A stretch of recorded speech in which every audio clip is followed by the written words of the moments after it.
So, hello everyone. Let me see. Are we live right now? I think we should be. Let me have a look and see if everything is actually working the way it should. Yeah, fantastic. Awesome. Hey guys, welcome. This is a very, very special edition that we're doing right now. Because today we are all about the Sinfonion. And for those of you who have been paying attention to the last couple of streams that have happened, I have a face, yes indeed, and it's right here. Hello. So those of you who have been paying attention these last couple of sessions is that I recently got a new module called the ACL Sinfonion, and it absolutely blew me away. It's insane. And it's kind of like one of those Pandora's box things where I installed it, and at first it was a little bit like, okay, so how is this going to work out for my patches? Because I always have these very, very rigid patching methods to the way I work with these instruments. But it just changed everything for me, and it really, I don't know. It's hard to explain when something like that happens with a module.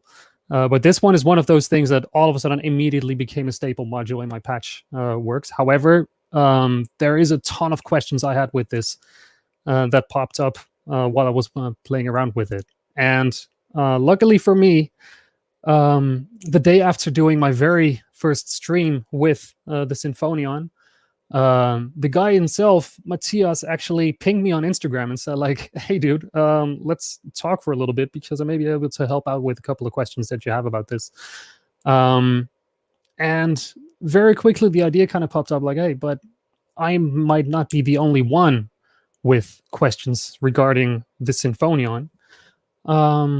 Let's make this a public thing and see if we can all kind of gang up on him and pester him with questions and things that we have. And this way help us to get a better understanding of what the module actually does. Now, I still have very limited grasp of what it actually does. So in today's stream, we are actually going to dive very deep into the Sinfonion. But if you have any questions and such, you're very welcome to speak up. And we'll try to handle them as well. But very first of all, I'd like to introduce you all to Der Mann mit der Maschine, Matthias.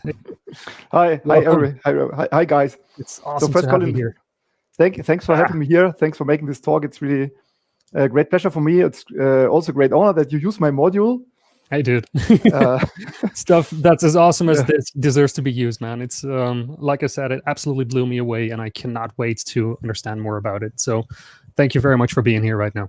Actually, when I started with modular, I looked at your videos quite a lot. And then I said, guys, nice. If I design a module and you are using it in your live system, this would be really, really great. Yes. Now it has happened, basically. Nice. Well, yeah, it's I'm very glad that you did, because I don't know, it was just when I started playing around with it, and just at some moment it started clicking and ideas started sprouting up, and I was like, okay, holy shit, why didn't I have this in my life before? But as I said, there's still a lot in this thing that I am not really using yet. So I'm kind of hoping that today, at the end of this entire session, I'll be able to implement it a lot more naturally into my daily patching flow, because I think that this is going to be one of those modules that's going to just sit in my patches forever. So thank you for doing this. Good. Nice. Yeah, so, I already also have learned something from you, because the understanding how the module works is one thing from a technical perspective, how the trigger works, how the arpeggiator works, but how to make music with it, actually, it's a completely different level. And everyone has a different approach to it. And I myself needed about one or 2 years to find how actual a style of making music with the Sinfonion. Nice. So yeah, awesome. Because I actually see that you have a live rig behind you, yes. which is incorporating not just one, but there's 2 Sinfonions in there that I'm seeing right now. I'm actually very curious, like how How? Where did you start with this part of your process? Because I understand that you have a jazz music background. Yes, I started I played saxophone for about 40 years or 30 years. Okay. Currently, I'm not training because, you played trumpet, didn't you? I think I kind of know where you're going with this. If you don't train every day, you better leave it, or you're frustrated. Definitely So true. currently, I'm playing modular, and what I like most about modular is that you can create a whole music at one time yourself. Yeah, Like you got rid of your 18-man orchestra, and that's very, very fascinating for me, that you can make a complete band, a complete musical experience. You can improvise it even.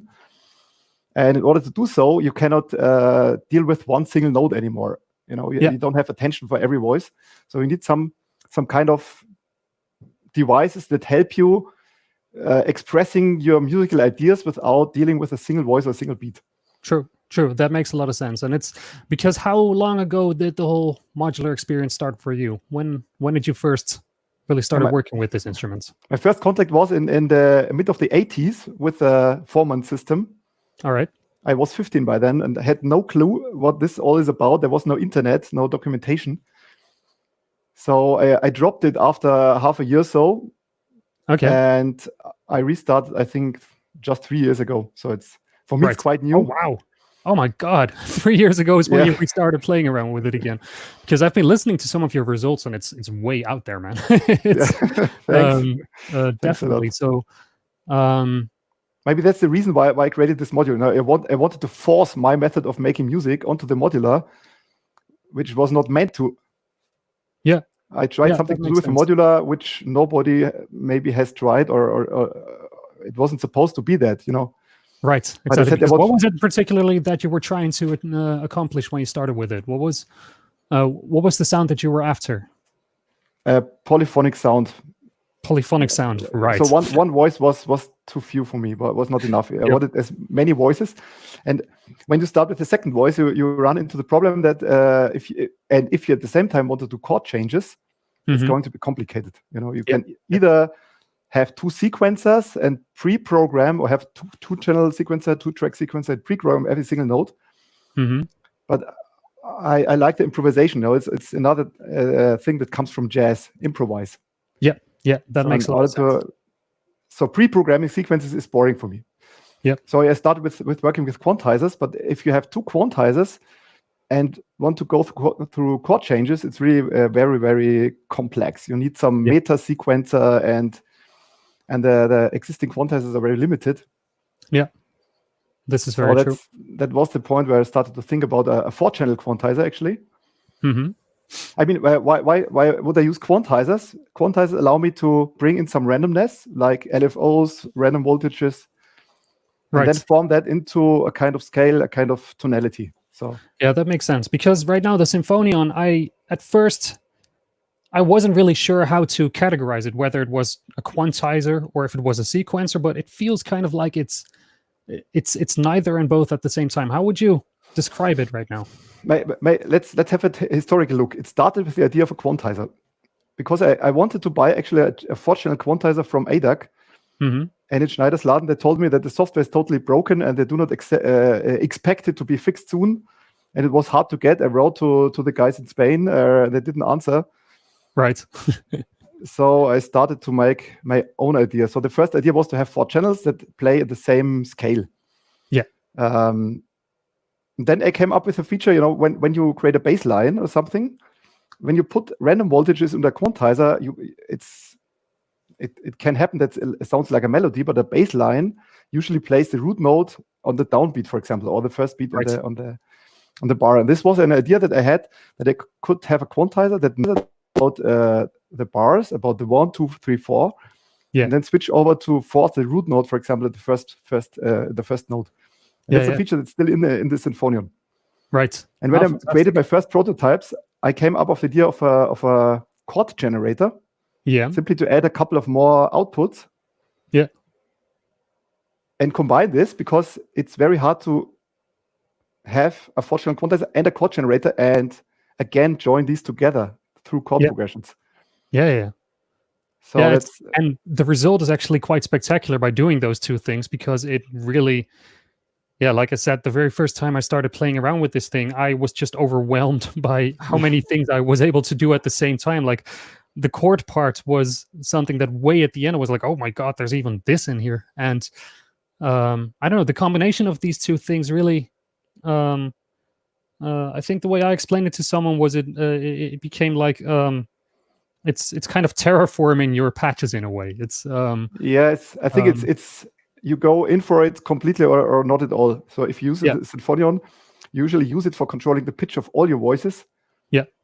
But on the other hand, it doesn't limit you. So you can bypass it, or you can bypass a channel but leave the transposition intact or something. So you always can decide for every voice how strict or loose you want to quantize it. Yeah, that makes sense. sense. It doesn't restrict your music, even if you go with all your pitches through the Sinfonion. And then you have such nice things as a general tuning mode, general transposition, root note change for all your voices. And that gives you the freedom to patch as many voices as you like. Yeah.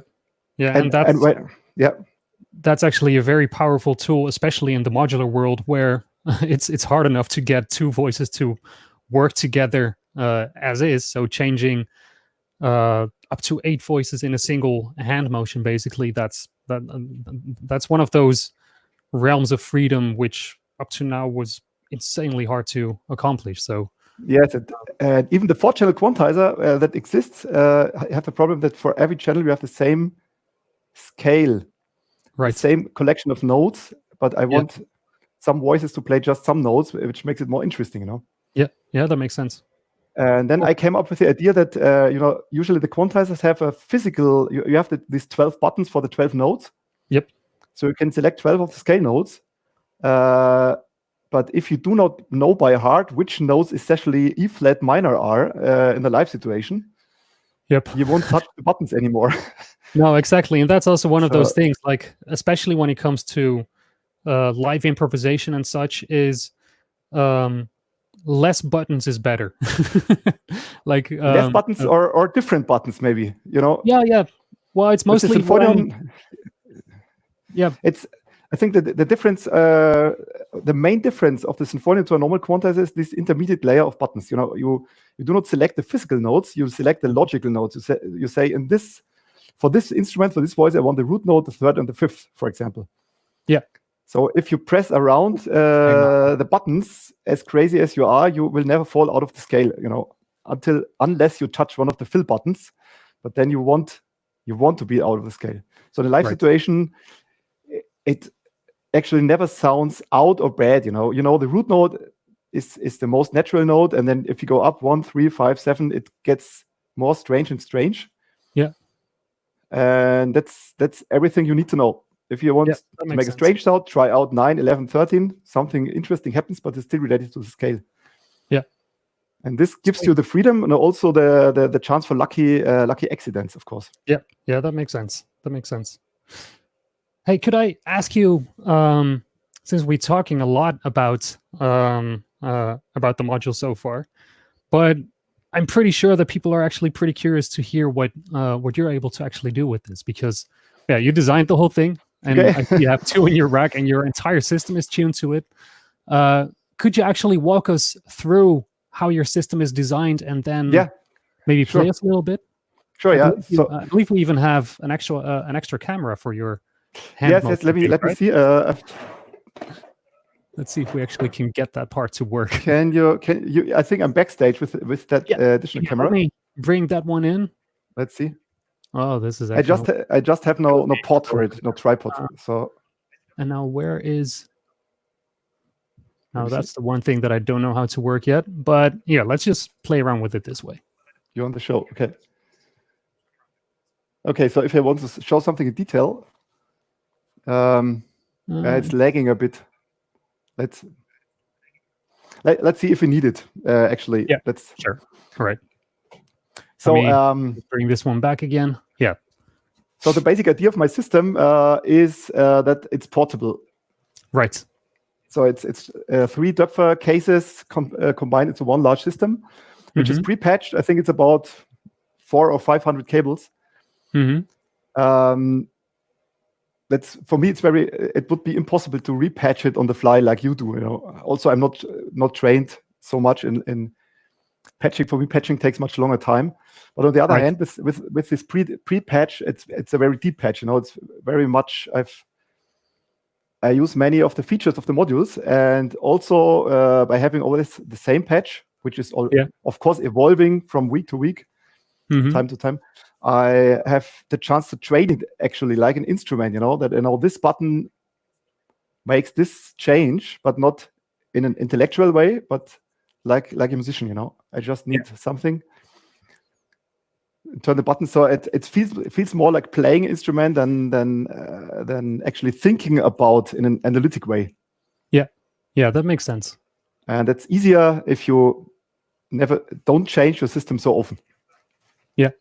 So that's the reason why I have pre-patched everything.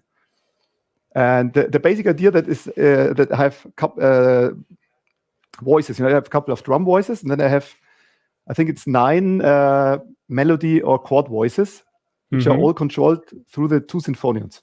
Okay. The second one just controls further voices, and you can link them up with a patch cable. Okay. So the second one, it's called a slave mode. It follows the chord changes of the master. Oh, nice. So it's just a kind of extension. It's also nice. You can attach as many Sinfonions as you like. Sounds like nonsense, but think of playing together. So there's no actual limit, like? No. You just need a passive multiple, and then you can spread it out on a 1-to-M connection. So what we do actually is playing live gigs together, and I'm the chord master. Okay. And Mario, for example, from Ströme, or Oliver from Schallmodul is attached as a slave. And if I want to make a chord change, I simply do it. And we still jam together in the same scale. So this is really fun. Wow. That's awesome. That gives you absolute freedom. And if you have a spontaneous idea of chord changes, you simply do it. Okay. And the other one doesn't need to think about it. Man. Okay. So I have lots of voices pitched to the Sinfonion. The gates are done via sequencers, my new Droid module, and stuff like that. So the most interesting voice is, let me see. I stop the noise for a while. Can you hear that? Yo, yeah. I tried to show it a bit on controller.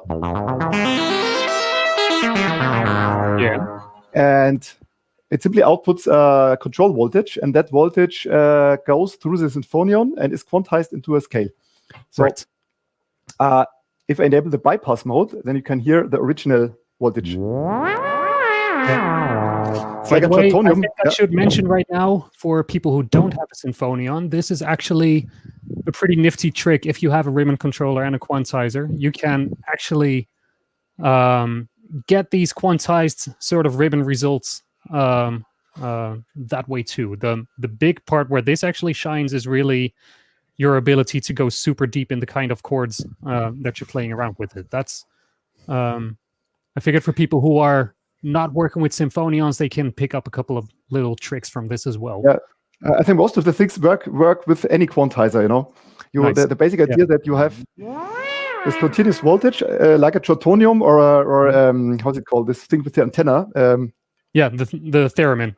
Theremin, yeah, and I think it's very hard to master it. So for me, I simply quantize it, and I pull out the trigger for now. If you quantize it, it's like this. But it's not yet quantized in time. Yeah. So in order to have it in time, I simply have a clock going into the trigger of the quantizer. Okay. Which anyway most quantizers have. So just at every clock signal, I get a new pitch. Interesting. The next trick is cool. When the Sinfonion detects an actual pitch change, it can output a gate. It's a function that you can map to out 1 or out 2. Oh, serious? Okay. And with that gate, I trigger the envelope. So if I'm with the finger at the same note, you see if I change the note, I trigger it. So I get, and then I have an envelope mix where I can say I want it continuous or somewhat. Then I have a kind of clock divider where I can change the speed.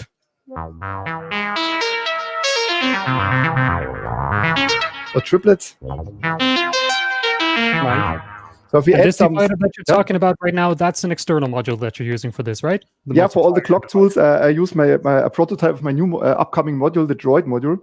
Which is very flexible and offers me the possibility to map buttons to these functions.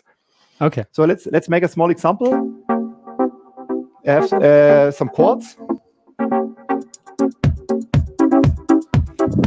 Maybe, and now I can simply improvise like a saxophone player. Right.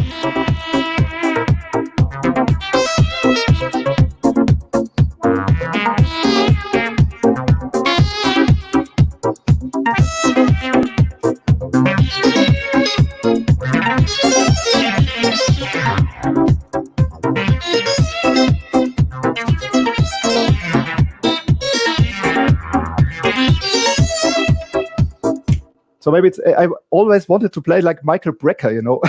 Right. Yeah. So. Oh man, keep it going. Actually, can you actually do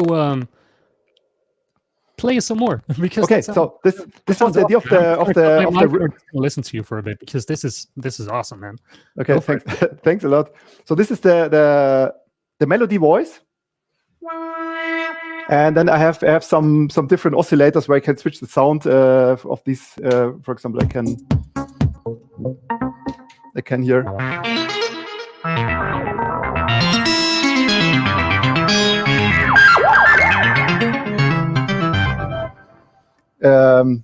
Yes. Then I have, for example, this chord voice. The Sinfonion controls the pitch of the 4 notes, and in this patch I use a common envelope for all of the 4 chord notes. So it's a kind of cheap setup where you just need an oscillator with 4 voices. For example, the Doppler A111. This goes into a filter, is triggered by an envelope, and the pitches are done with the Sinfonion. When I open the filters, I also can use it as a pad voice.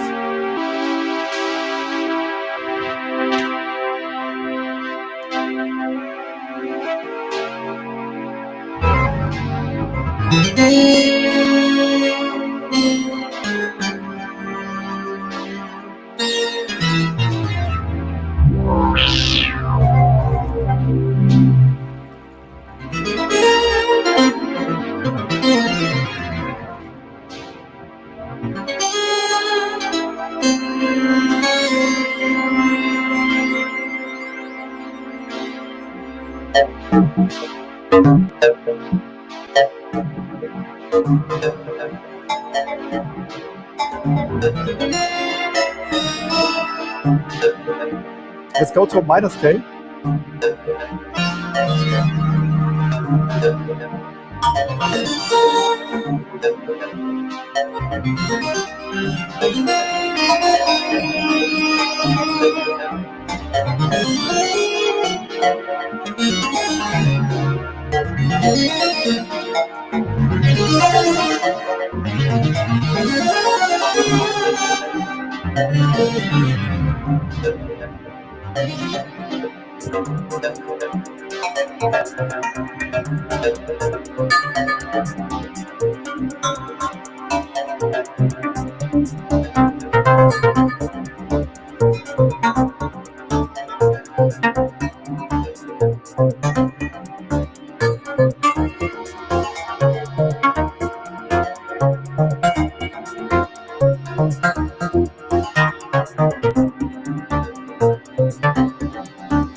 So, small demonstration.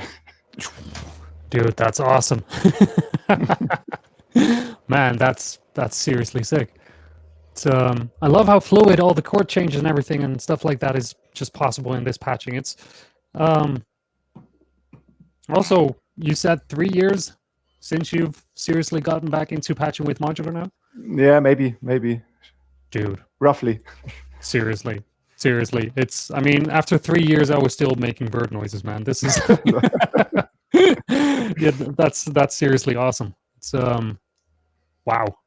Epic stuff. Thank you so much for playing with this. It's, and showing us Thanks. how and what you're doing with this, because that's pretty sick. Oh, wait, my audio is garbling. Yeah, it's the same as we had yesterday. Oh, really? Is it now? Hang on, give me a second, see if I can fix this. This. What's it like right now? Is this better? The same. Same? Yes. Okay, hang on. Let me fix it real quick.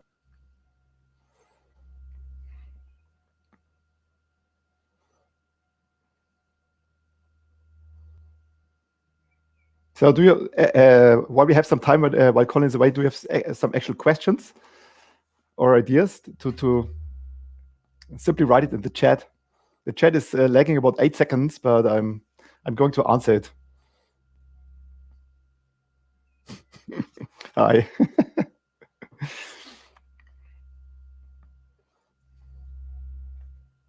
the different. I get a question here from the Aphonic Matthias. Can you talk a bit how all the different triggers work? Do you mean the triggers that trigger the voices of the system? I have a Circlone sequencer here that does some of the triggers, which you can see here. And then I have some self-made trigger sequencer, which you can see here. This is, my upcoming new module, which is called the Droid. And it basically allows you to it's a generic CV procession module with 8 CV inputs and 8 outputs, and you can program kind of patches in there with a simple text file. So, and by that way, I created the trigger sequencer for my drums, which also does the whole clock divider stuff, where with a button I can switch the speed of this ribbon clock and stuff like that. Let me see some further questions. We have clocks and triggers on the Sinfonion. How do they work together? So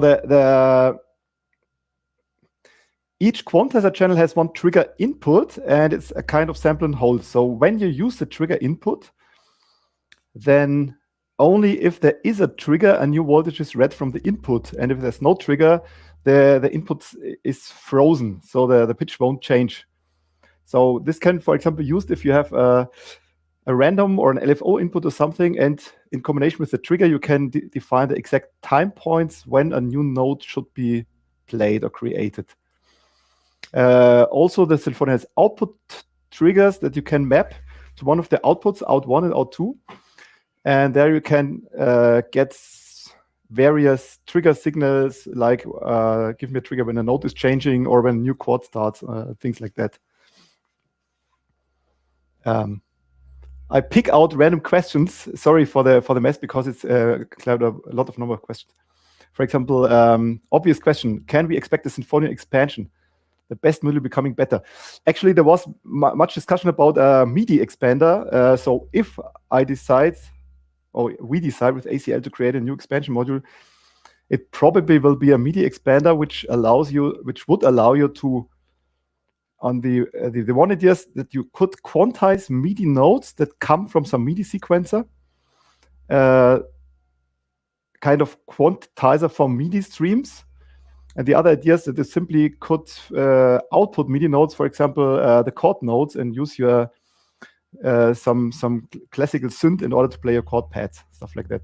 But there's no roadmap yet or something. Then Marek asked something. Hi, I'm pretty good at coding with Arduino, but I don't know how to get into the STM chips. I can tell you it's really hard.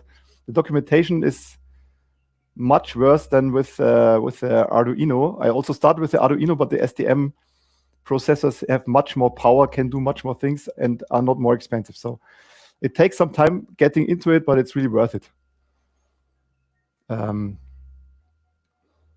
Then there's a question: what do you feed into the quantize inputs?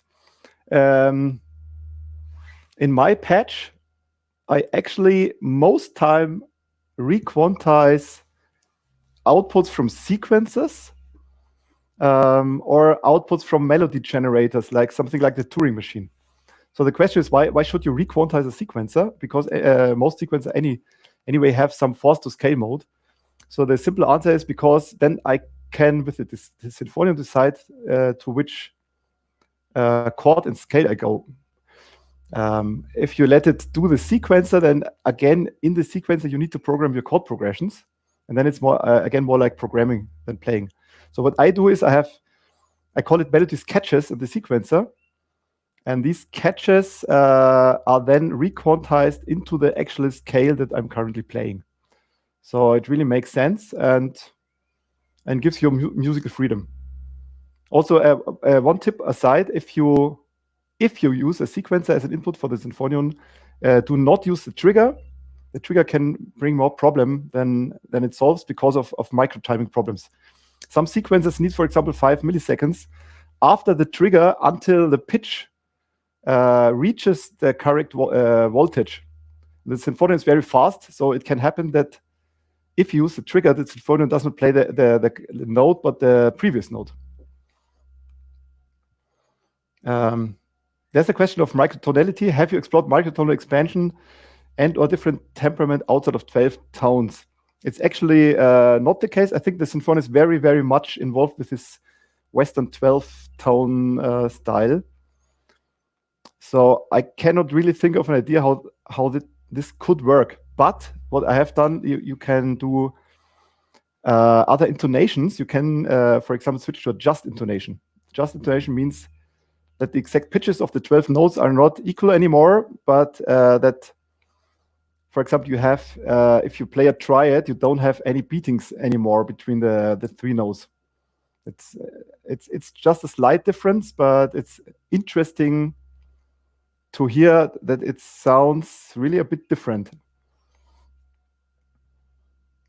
Okay. Oh, Colin is back. Yes, let's see if this is actually working now. No, it isn't.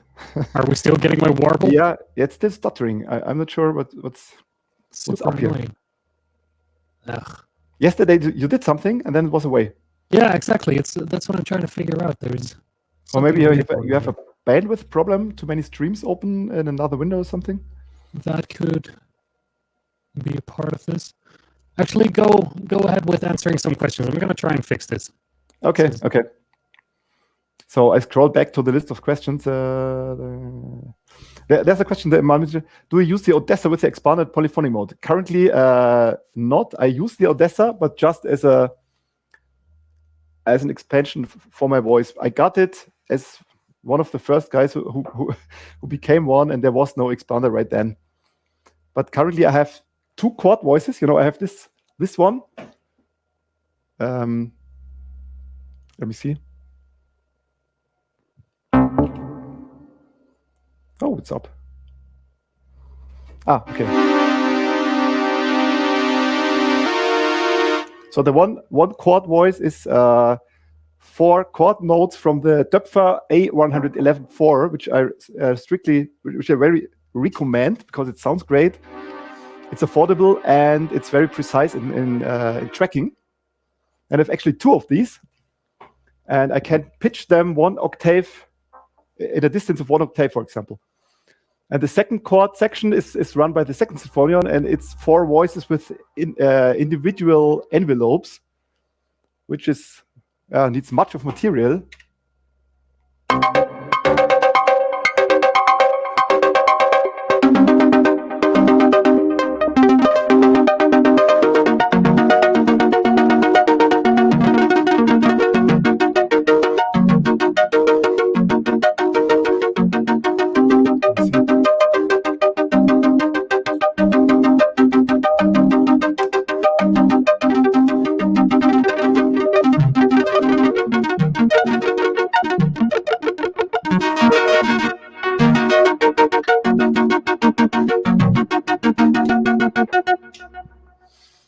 So, yeah, maybe the Odessa could work, but for me, the A111 is really the way to go.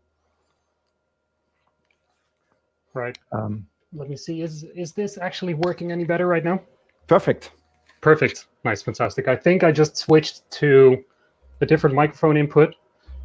The downside of the way I'm doing it right now is that I'm probably not going to be able to output any sound from my part of the system, unless we want everything to sound with a transgate. But let's just run with it this way. And if there's any, I can bring up the Sinfonion panel from my end, and we can actually dive into a couple of the features that we're talking about. Here, hang on. Give me 1 second. I'm going to flip the camera here.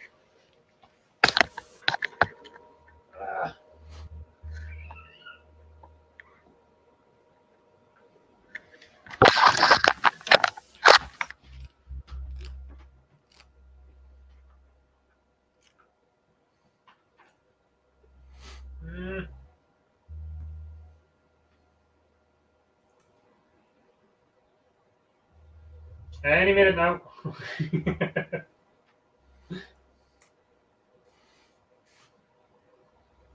Nice ceiling you have. Or is it a wall?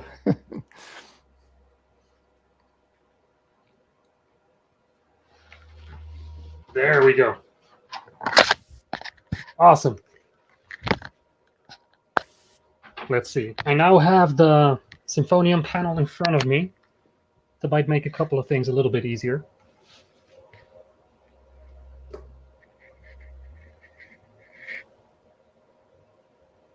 Yeah, it's good. Okay. Awesome. Okay, so let's work around this here. What is a little bit annoying right now in the current setup is that I cannot actually play anything or listen to any of the things that I'm patching up here. But it might make a couple of things a little easier when walking through this setup. Maybe we can hear the sound through your microphone. I know it's scrappy then, but just for getting the idea. We can somewhat try and see if we can make something of it. Yeah, we're going to make it work. Let's have a look, because I have the Sinfonion in front of me and it's in an empty panel setup. And what I have been using mostly so far is basically just patching up. Yeah, it's basically my starting point so far has been to immediately dig into the ARP because. Yeah, I saw this. Yeah, you seem to like it. Oh man, the ARP is fantastic, and that's one of those things that it's a super simple feature that just makes everything so much more fun to play around with. I think that part of the Sinfonion which is most open in how to use it. You used it in a totally different way, which I have never done. Right. You did these chiptune sounds with a very fast arpeggiator. Commodore 64 sounds, which I like very much, but I had never the idea to do this. Right. I don't know why. No, because that was seriously like the first thing that happened when I patched this in and saw that the range button, how much of an influence that actually has over how far it goes up in combination with the pitch. Yeah, that just immediately sparked this chiptune joy. Yeah. Also, you used a very flexible clock, so you had some pot or something that changed the speed of the clock on the fly. It's the way I patched it up on my side. Let me see if I can play around with this camera a little bit. Have you used the built-in clock divider of the arpeggiator, or did you? No, it's basically the one that I used. Airborne. Thank you so much. Super awesome. Let me see here. This is the one that I was using. Don't know if you can actually see it, but it's a dupe for ratchet controller. Okay. Nice. Just basically anything you put into it, you can just multiply it by 1 until 16. And okay. That one has really proven to be super flexible for stuff like this, because it's a super simple and dumb multiplier where you just feed it whatever you want it to, and it's just going to try and multiply it. Do you want to see the built-in clock divider multiplier of the arpeggiator? Oh yes, actually, I didn't even know that there was one in there. So yeah, it's also controllable, and you can map it to a pot, so you can do similar things. Okay. So if you go to the menu, menu. Yeah, and then you go with the arrows to the right. Then at some happy time, there isn't setting for the first entries are all the inputs and outputs. You know, the CVs, the in and out. If you skip those, then this is the clock divider for the sequencer. Okay.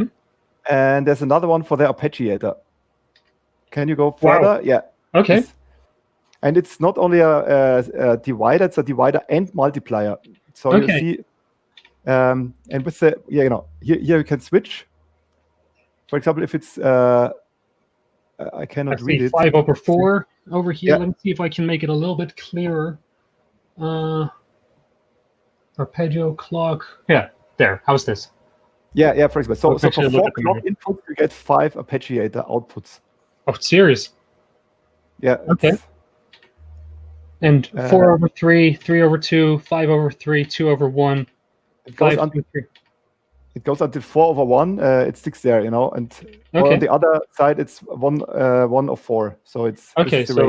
So if you go to the left, it starts dividing the incoming clock. Yeah, it's getting slower. And then if you go to the right, it goes faster. Yeah. What I did, and this is CV controllable. So if you want, you can map that to one of the CV inputs, or you can map it to one of the pots, pot 1 or pot 2. And I would do that by going to one of the. Yeah, for example, go to the very first entry is the CV1, and here you if you change the setting with plus and minus. Okay. Some of these will be the arpeggio clock divider. Man, there's a ton of functions in here. Yeah, that's really lots of functions. Okay. So slew time, harmonic shift. Interesting. Oh, this is nice. Oh, we can try it. Okay. But don't map it to the CV1. Map it to the pot 1. So switch this back to not used the CV. Go back to with the arrows to the CV1. Yeah. You need to remove the assignment, because if you assign the same function as CV and pot, then the pot becomes an attenuator for that CV. Okay. Oh, wait. Interesting. So set it to something else. Yeah. Okay. Yeah. So this is fine. Okay. So slew time. And now I go to pot 1, you said? Yeah. And you get the same number of functions here as for the CV. Okay. And so then here, if you go to harmonic shift. Yeah. Once back. And the idea behind the harmonic shift is that you get an harmonic simplification. For example, if I let me try run. Can you play us what that actually does? I play something. Just I'm curious what's going on here.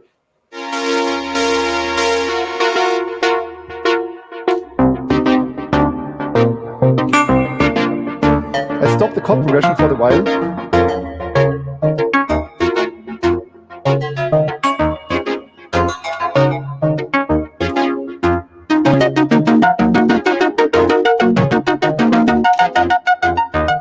map the harmonic shift to my pot 1. 1 second. Oh, it's pot 2 for me. Now if I crank it up, if I totally crank it up, everything is playing just the root note. And if I reduce it a bit, interesting. So it allows more and more notes from the scale, more and more complex ones. So if I understand correctly, if you use your harmonic shift, it will basically simplify all the harmonic information that it outputs. Yes. And the more you open it up, it's gonna fill in by adding the 5th, the 3rd, the 7th, etc. So if it's a total, it just allows the root note. Then the 5th comes, then the 3rd, and so on. Okay, so you're starting it basically from the classical perspective, going first in the pure intervals, and then spreading out from there. Yeah. And nice. One thing you can do it if you, for example, if you have an external CV for controlling the root note, like for example the Doppler mini keyboard is a perfect match. Okay. I'm not sure if you know it. Let me think. A fetch one. Yeah. Man, that is a super sick function. I mean, because most of the time that's actually one of those things that I want to play around with. Being able to shift around in the harmonic content. This is something I was looking for all the time. So actually just having this on a pot is fantastic. Anyway. The nice thing about this is that you just need to get the central CV output directly patched to the root, and then you control the root node with this keyboard here. Nice. Okay. And this in combination with the harmonic shift you can have the total band play unisono.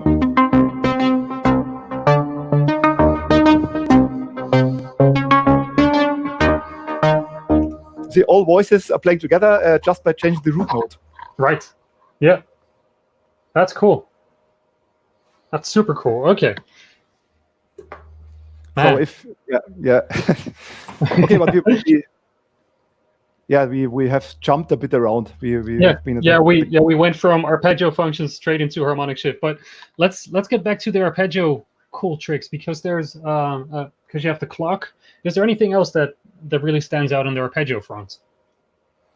I think the first thing to know is that the arpeggio clock needn't be the same as you clock your voice with. It's the natural approach is that you have some voice which has exactly the same beat as the arpeggio. So every beat, the note switches to the next one. Yeah. But of course, this needn't be the case. You can make the arpeggio go on a totally different clock, which brings interesting results. Yeah. This is one thing which is important. Generally in modular, the gate of the sequencer or the pitch and the gate, you always should think that you could separate them. Yeah. Well, there's something there that I notice when I am patching a different trigger for the envelope of the arpeggiated voice, and it's too long, then you hear the notes jumping around in the background. Yeah. If the arpeggio switches over while the note is still being played, and of course it jumps around. Yeah, that's right. Yeah.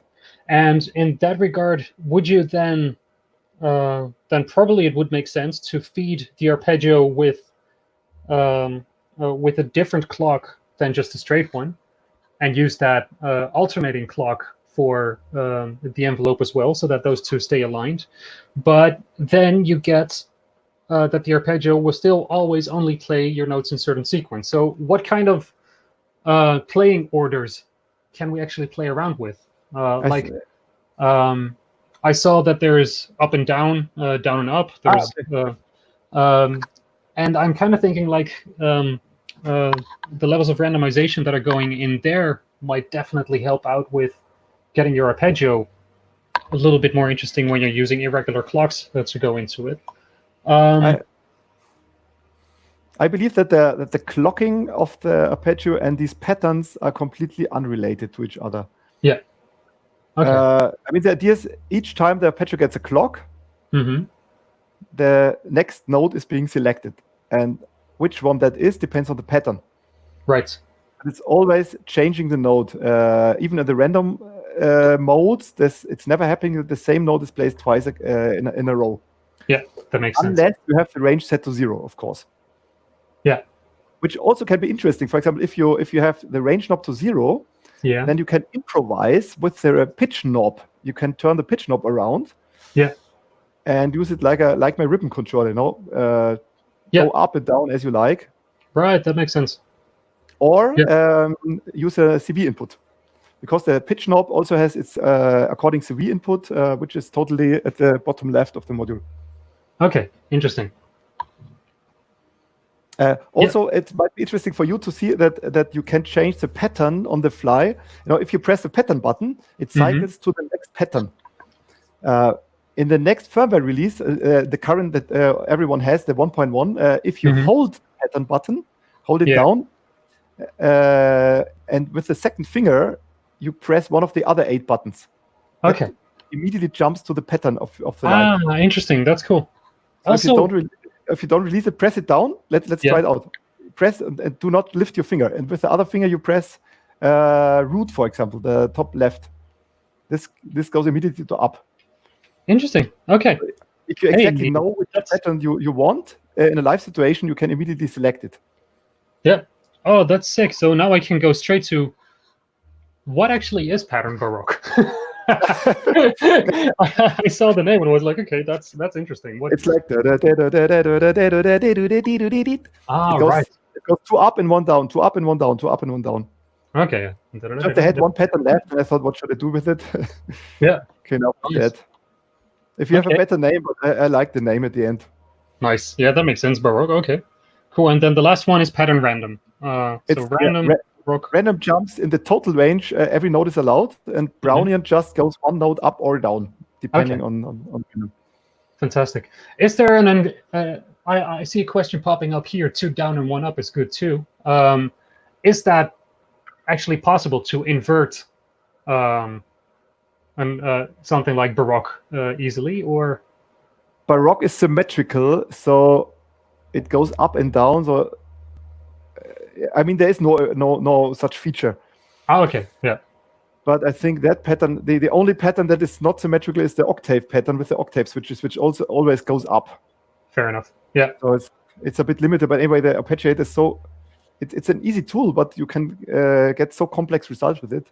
Right. Yeah. That makes sense. Good for creative people. If you patch it in the way, in the naive way, just the clock in, then it's a bit boring, But if you combine all the possibilities and also the note connections, that makes sense. I think there are some arpeggiator modules in Eurorack, but I think the killer feature here is really the voice selection. Right. Just you select root 5th and 9th, for example, which I like very much, and get totally different sound. Yeah, no, that makes sense. Very quickly, I see one question popping up here about the ARP section, and after that, we can move over to the chords, for example. Okay. Question about the ARP section. Here, let me bring it up. The multi-clock. Okay. Good question. Yeah, let me see. So if you use the built-in arpeggio clock divider and multiplier, of course, it does not go to your voice, because the voice cannot know about this. It's internal wiring. But if you need that multiplied arpeggio clock, you can get it out. You have 2 freely assignable out jacks. If you go to the menu, Colin, can you dig in there and go a bit left to out 1, for example? Let's go to out 1. All right. Yeah, and there's one function, arpeggio clock, where you get the resulting clock out. Arpeggio beat. Is that the one you mean? Yeah. That's it. Dude, you thought of everything here. Yeah, even sometimes I even used my second Sinfonion. I didn't use the arpeggiator, but I used the arpeggiator clock divider just as a clock divider, a CV. Okay.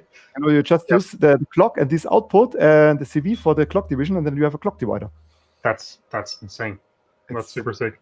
Not used to be. It's not intended to be that, but it does its job. Wow. Well, actually, just to amend a little bit about the depth of this module.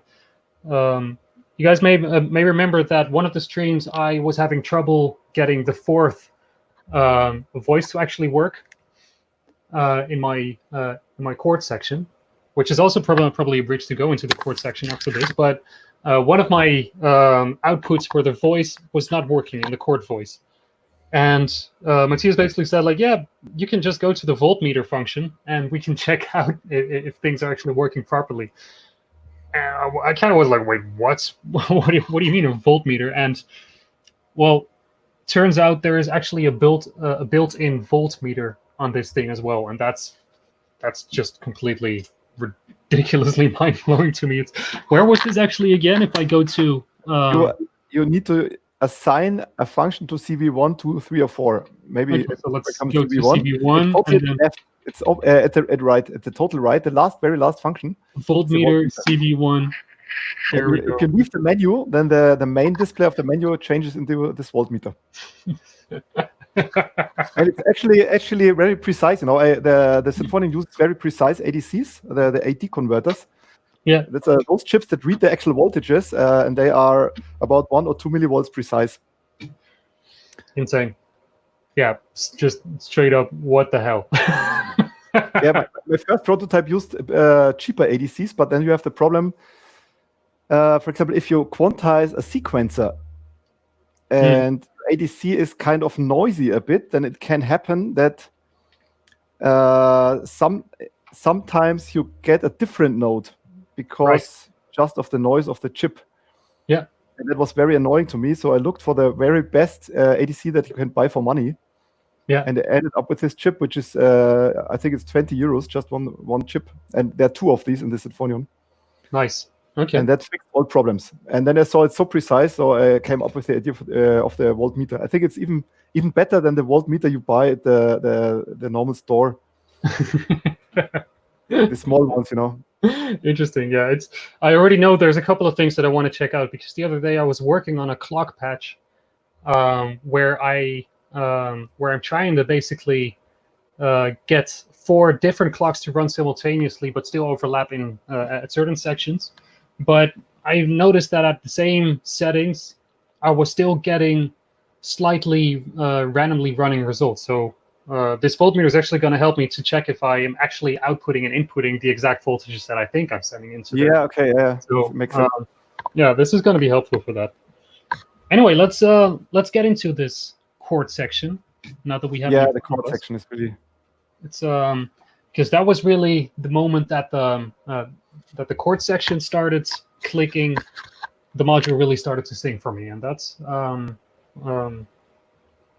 yeah, just straight up awesome. So let's get into this. A couple of very first things to look for when we're actually getting into this thing.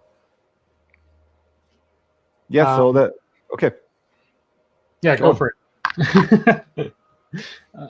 So yeah, basically what I had done at first was just well, let me see. Actually, it kind of made sense to me to just have to patch everything up and let it run and just listen to what the output came from there.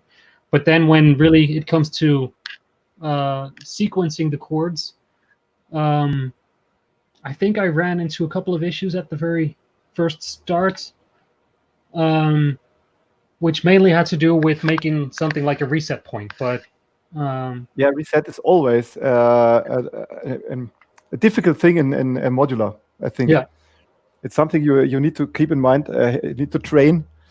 Also, my setup, I have many sequencers and many modules, and I think the problem that I encountered most times was that you usually have a reset and a clock at the same time. For example, if you have a sequencer that can output a reset signal every time the sequence starts over, and that you want to use to sync your clock divider or something, then of course, when the sequencer outputs a reset signal, it outputs a clock signal at the same time.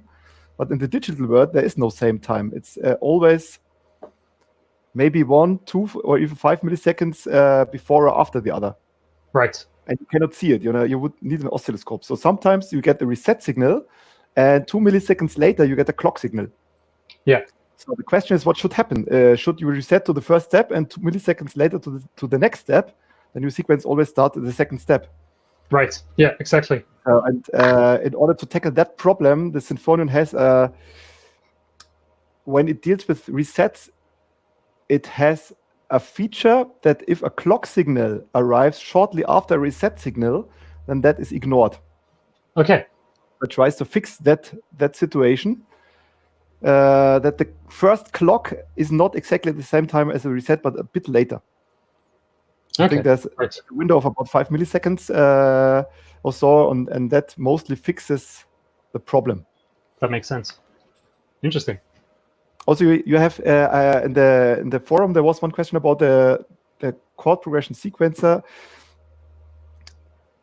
and the clock. So if you have a reset and the clock at the same time of the reset, it resets to the first step, and the second clock signal then switches over to the second step. Right. If you don't work with a reset signal and simply start at the beginning, then the first clock already will switch to the next step. So the one step is missing because each clock signal simply selects the next step, of course. Right. That makes sense. So if you want to remote control the Sinfonion, the chord progression with some external sequencer, then you have to use the reset. Right. And the reset is a function that can be met to one of the in one or in two jacks. Yeah. Or you can do it vice versa. You can say the Sinfonion is the guy that knows when the song part is ended, and you can get out a signal whenever your chord sequence is over or starts over again. Ah, right. Yeah, that makes sense. And that can be used for synchronizing your other stuff. Yeah, that's pretty awesome. It's and I'm guessing that I'll find that back in the assignable section as well. Yes, of course. Okay. In my setup, I had made the Circlon is my master clock, and the Circlon I have this play and stop button, and the play button actually creates a reset for all the modules. Nice. Also for the Sinfonion. So if I have programmed the chord progression and it makes stop at the master clock and start again, then it starts over from zero and everyone is synchronized. Interesting. Awesome.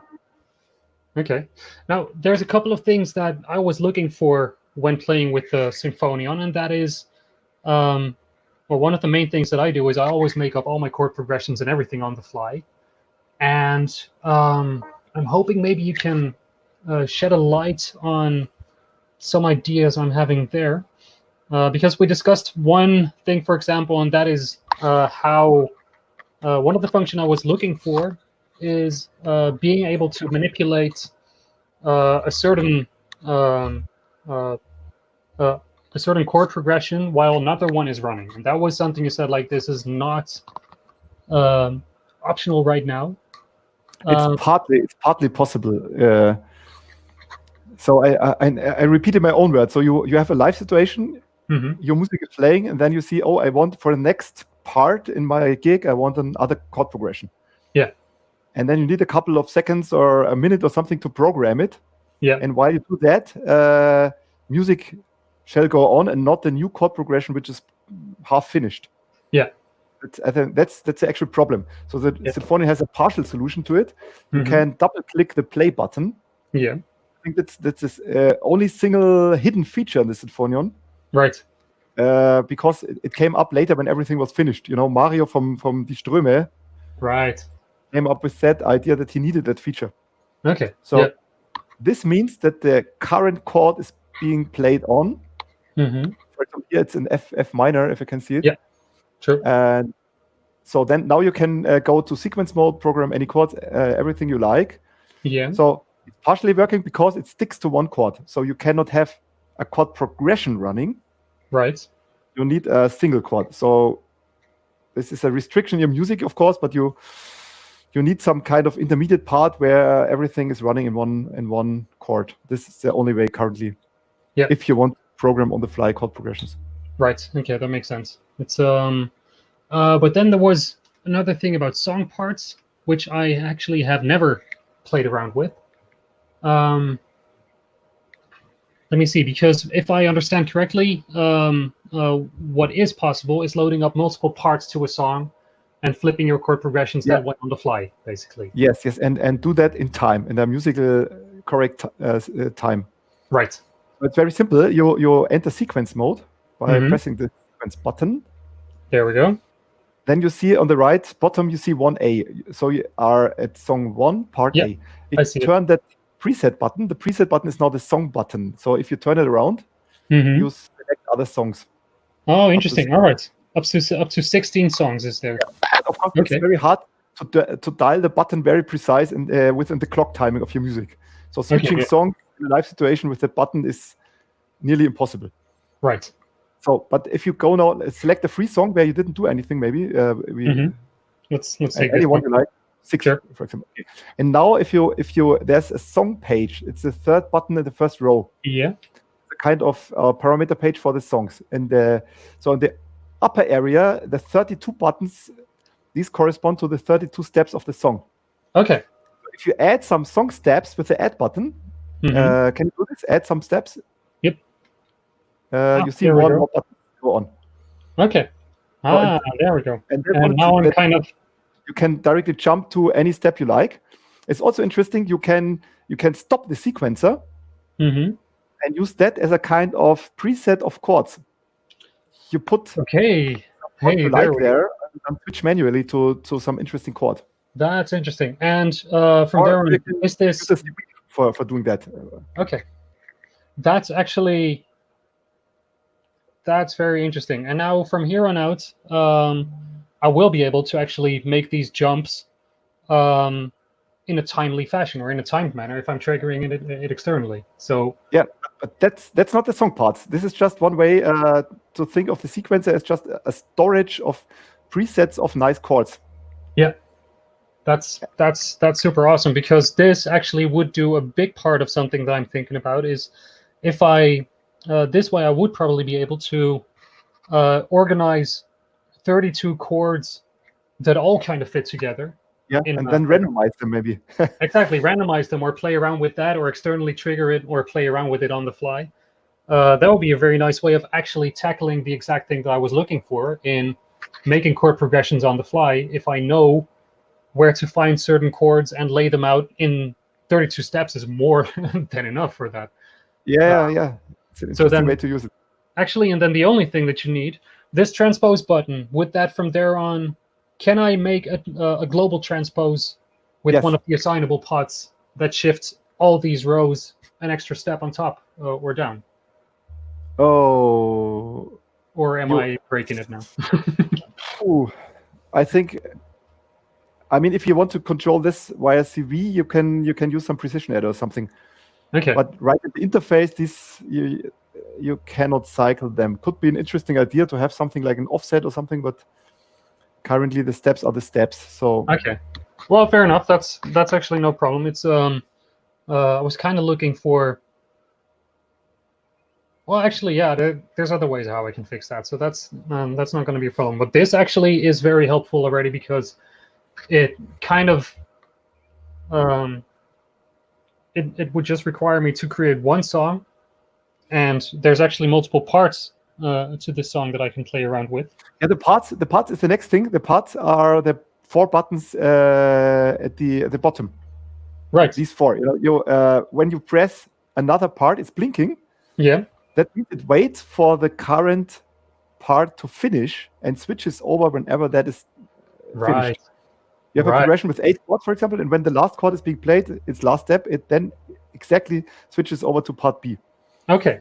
So you can concentrate on making music. You're right in the part A. You see, after that, I will go to part B. Press the button that blinks, and then you can concentrate on your voices, because most probably when the part switches, you will have some dramatic change in the sound at the same time.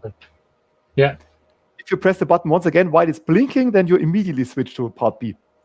So if you press it again, there we go. Yeah. So that's now you see at the display at the bottom right. It shows 6B, so you're in part B. Yeah. Fantastic. Okay, that's super awesome. That's very helpful. And this is I'm going to experiment with this, and probably I'm going to ping you when I get the results with this, because this is I already see a couple of interesting workflow things with this, where I wouldn't really be using it as the parts the way you really intended, but it is going to be a super awesome improvisational tool to just be able to, I don't know, just play entire chord changes this way. It's I like it. Yeah, you can set up the chords in different ways if you use it as a kind of preset. For example, at some point I had assigned to every button the different scales. For example, natural minor, Dorian minor, and so on. Right. The other way would be to make it diatonic. So the first button could be C minor, the next button, or let's say C major, the second button could be D minor, the third button E minor, and so on. So you could make diatonic chord changes just by selecting these buttons. Yeah. So I think there are many different approaches how to use this tool. Well, yeah, exactly. That was actually another part where I was thinking about at some point is, but yeah, that's something for you to decide whether or not that would ever become a function. But I was looking at the way how you cycle through chords in here, and everything here is chromatic, basically, right? Yeah, the root button is chromatic, and here you have a selection. Is there a logic behind where these are placed right now? The first idea is that I chose the 16th scales that I think are most commonly used. Right. And then it's sorted from, let's say, from dark to bright. You know, from, for example, it starts with Dorian minor. Then it goes from bright to dark. You know, after Dorian minor comes natural minor, then comes the harmonic minor Phrygian. Yeah. So it has a kind of logic, but I think that makes sense. Because I was thinking whether it would be an idea at some point, maybe even as an alternative, firmware to almost treat basically, let's say that you're in C right here, and from there on you go to the next chord based on the most commonly used chords after that, and you can do it actually. Can you do it? You know the mode button. Maybe you have never used it. Okay. Can you see the mode button? Yeah, it's a pot. Sorry, the pot. Yeah. Late mode. This one. Yeah. Yeah. And you can think of it as a switch for other chord presets, but there's also presets that are intended to be used in a diatonic way. So, for example, if you turn it to major, after chords you have chord 2, and then you go to major. I think it's the fourth setting. Yeah. I see it here. Yeah. If you now turn the degree button, you will see that the root note changes also. Can you dial degree? Oh, yeah. Let's do this in non-sequenced mode maybe. Can you leave the sequencer? Yeah, sure. It's easier. And switch back the root note to C. Totally left. So we have C major. Hang on a second. Oh, are you kidding me? If you go totally left now, you should have C major. If you turn this totally left. Yeah. And now at the next step you go through all the 12 root notes now with this knob and go through the diatonic chord function of C major with some intermediate things that I thought would be, for example, in C major, if the root note is a C sharp, it's not part of the scale. So I decided to use, for example, C sharp Lydian in that case, because it's the most common function used in jazz for C sharp in a C major context. Wow, that is awesome. I really like this. Okay, well, fair enough. You already thought about it. Sick. Okay. There is some discussion whether it's good to fill up the gaps or not. You know, I thought it would be nice to fill up the gap to have a C sharp in C major. Yeah. But then you get some scale which is not exactly C major, but I think it's related, but it's a kind of jazz viewing things. True, well, but it actually works in the way that you implemented here, the C sharp. Well, here, the one I see going, the very second one coming after it, which incorporates the D flat for C sharp, basically. It does make sense to have it there. And this is very... The problem is if you use random voltages for randomizing the degree knob, then you run into scales that are not very common to non-jazz listeners. Let me say it that way. So that was the discussion whether it was not better to leave out these intermediate. I mean, 7 chords are in the scale, and 5 are out of the scale and are substitutes or something. Yeah. Man, So okay, I like that. and there are also there's mode from major, minor. Then you have harmonic minor, melodic minor, and some more esoteric modes as well, if you like to experiment. Right. Yeah. Yeah. It's. I mean, I know of a couple of people who are gonna be be very excited about some of these features. There's this. Everyone kind of probably knows him by now. Move Meditations. He's one of the guys who's been streaming a lot on Twitch lately. Very, very capable jazz keyboard player. And he's one of those people who really just he kind of breathes chord changes. At some point I kind of discovered that he didn't really have the technical knowledge of what he was doing, but he was just doing it anyway, and it all just sounded so supernatural. It's kind of like one of those melodic savant people in a way. On the other hand, I think I designed the Sinfonion so that one that has no clue about chords at all can use it as a kind of compositional tool. Yeah. You just select anything and say, "Oh, this sounds nice. Let's keep it," and then you look what it is actually. Yeah, that makes sense. It's yeah, well, that's actually chaining something up with that, but it's mostly when you're playing around with people like that. It's going to be super interesting to just kind of be playing to their standards for once. Anyway, there's I'd like to move into the actual individual channels for a bit, and then I'd like to actually dive into some of the questions here, because there's a bunch of people here who are really excited to get some information out of you. But actually, maybe if there's any questions about the functions that we've had so far, we can kind of tackle them right now before we go into the channel parts. Like, for example, the arpeggio or the chord functions. See if there's... What I like that people already started to answer questions actually themselves, as I can see in the chat, which is very nice of you. Yeah, it's that's one of the things here. This YouTube community and the whole streaming community so far surrounding these modular sessions has been just nothing but stellar lately. It's really like how things have developed. Yeah, it's really fun. These past so many nice. Oh yeah, for sure.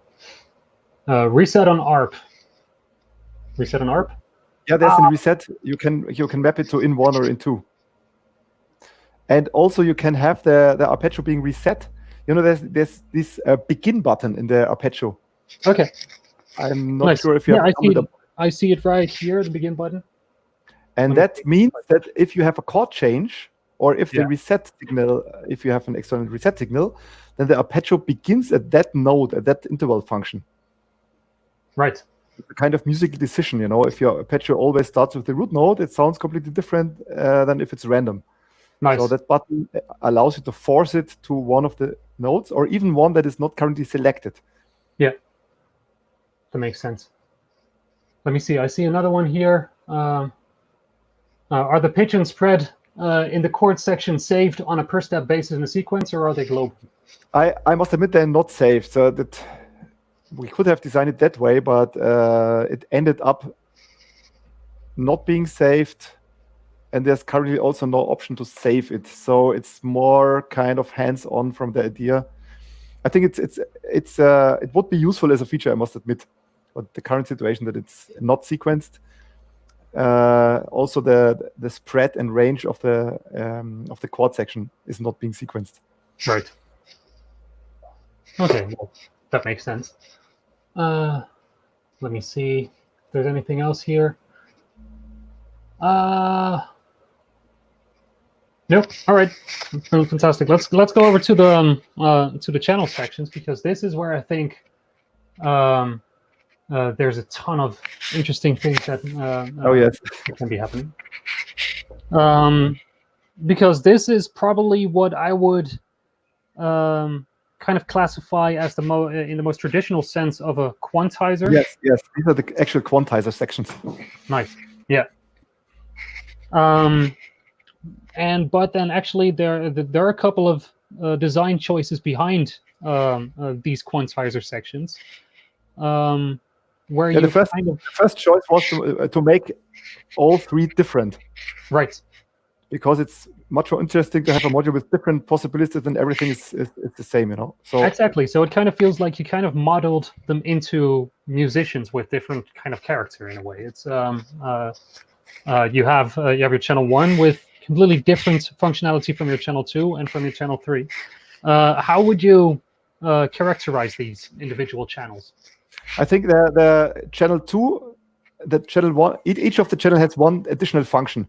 Right. If every channel would support every function, then it would need at least 20 buttons more. So it's right. Yeah. I think most times it does make sense. So the special function about channel 1 is that you have basically two sections, the left and the right. It's called A and B. Yeah. The B section is very small. You can just select the root node and the fifth, and scale means the rest of the scale. So it's basically third, seventh, 9, 11, and 13. So the Right. other 5 nodes. Yeah. So if you do nothing special, they are not being used. You have just the left side, which is a normal quantizer. If you activate the AB feature, then you can select on a time base which of the two sides should be used. Okay. So you can either use a CV, for example, there's this AB jack, right, in the top row. There's a jack. And if that is high, then the channel switches over to the B side if there's something selected. Right here, this one. Yeah, this one. Okay, so is that toggle based or is it? It's a gate based. So if it's up, then you get section B. Ah, okay, fantastic. This sounds very theoretical all the way. The idea behind is that if you want to create a bass line, then you want on the downbeats or at the first beats of the bar, you want a root node to be played, or maybe a fifth. Right. Otherwise, it sounds very unlogical. It doesn't sound like a bass line. It sounds like random crap. For a melody, I think it's totally different. The melody can play whatever. It's like the saxophone player never plays a root node. You know, it sounds boring. Yeah. Yeah, that makes sense. It allows you to put random stuff, or you dial in random stuff with your Metropolis. Set up the channel 1 in a way that the correct clock times it plays root node, and you get the logical bass line. Okay. The most easy way is not to use the AB switch, but there's a menu setting. Maybe you can get the menu. Yeah. And if you go to the right with the arrows, for sometimes there's a setting, channel 1 AB switch or something like that. Let's see. My God. Tempered intonation. Nice. Channel 1 AB. Yeah. Via now you can see it by jack. If you change it, then you have different. Look at that. So you can actually time it so that. Okay. What I use is, for example, the 1 and 2 of 4 clock beats. You can either make it based on the chord progression sequencer or simply on the input clock of the sequencer. Right. So, and this is how you design your bass player with character. It's yeah. I mean, it's very simple, but it works out quite well. Yeah. Man, this is some AI stuff going on here. In one of my videos, I have a demonstration of that. I think it means it takes some time to set it up and to listen to it, but once you hear the difference, you really get it, why it's so important. Nice.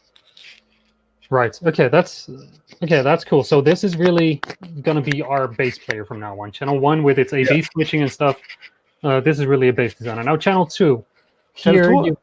I see you have basically with your bass player you can select to only stick to the root, the fifth, and the scale. And channel 2, you have done the opposite, and you've basically given it everything. Yeah, you have direct access to all nodes of the all 12 possible nodes. Right. So with the root in Western scales, almost all scales have 7 nodes. Yeah. With just two exceptions. So let's assume we have a normal scale with 7 nodes. So if you select root, third, fifth, 7th, 9, 11, 13, you have these 7 nodes. Yeah. And the other 5 buttons gives you access to the other 5 nodes. So you actually have the same functionality as in a classical quantizer where you can select each of the 12 nodes. Right. but you are still related to the scale. I can give you an example. Yeah, please. I use it with my ribbon controller. Just a second.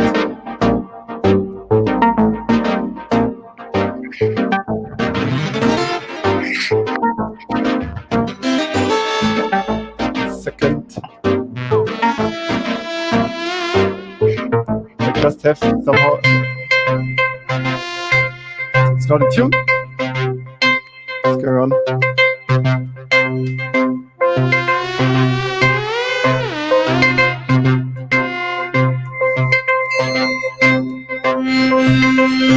Let's use that for a while. Okay.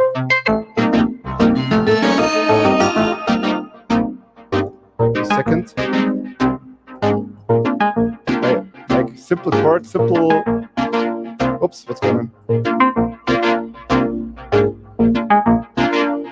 I fucked up something. Oh, I know. Okay. No. Now I have C minor. You know.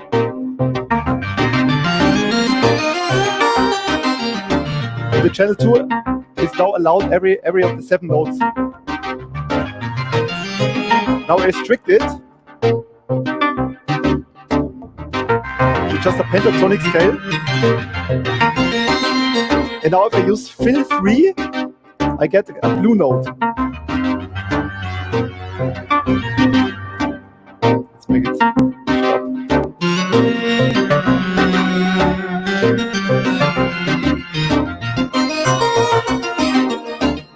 Here it's in that case the fill 3 is the diminished fifth, which in that case is a blue note. Or you can even play what I like. I play a major third in a minor scale, which is a bit faster.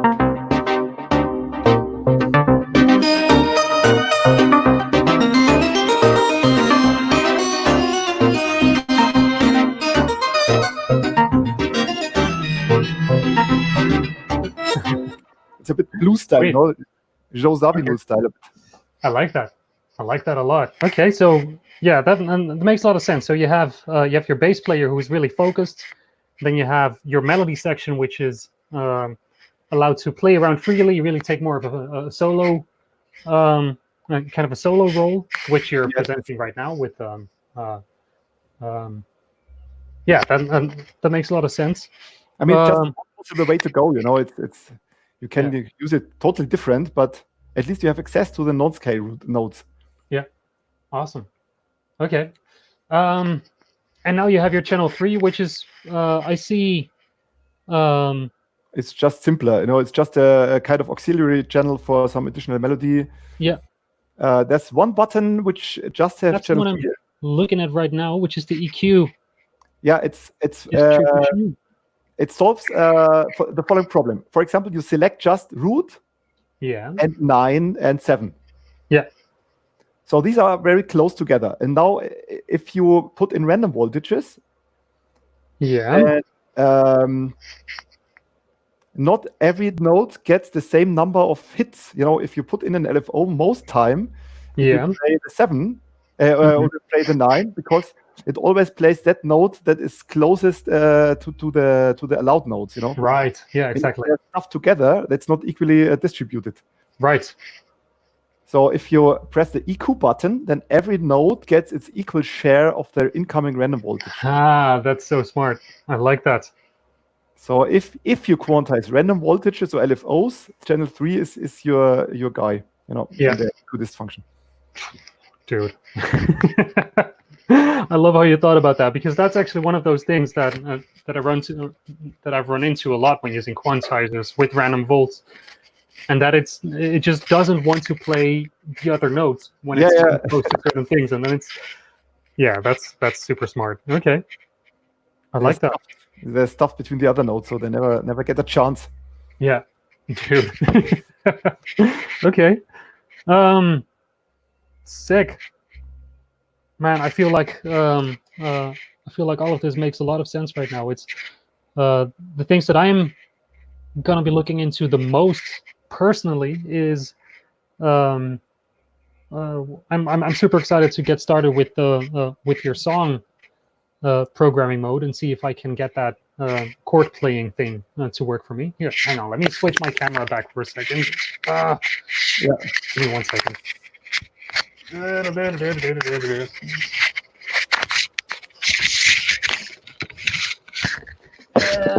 Where are we? Where are we?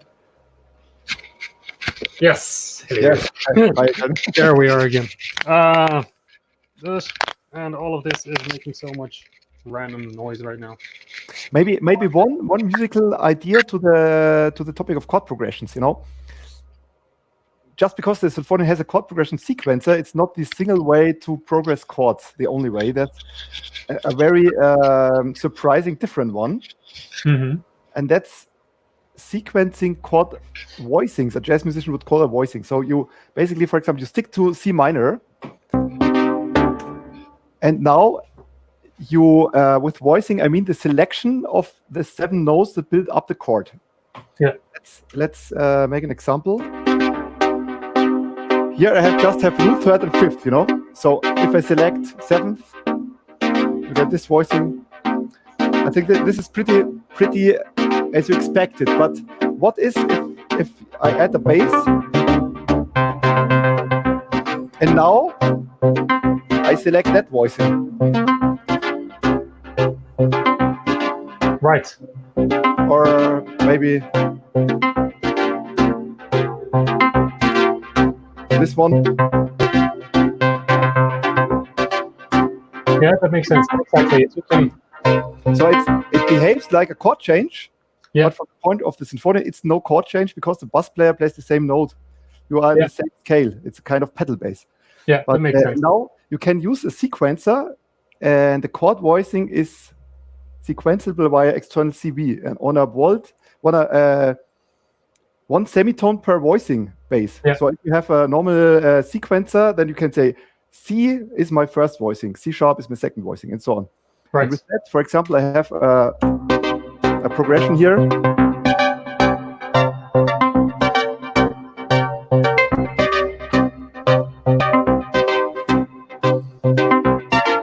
So it goes through kind of progression, but it's just different voicings of the chord section.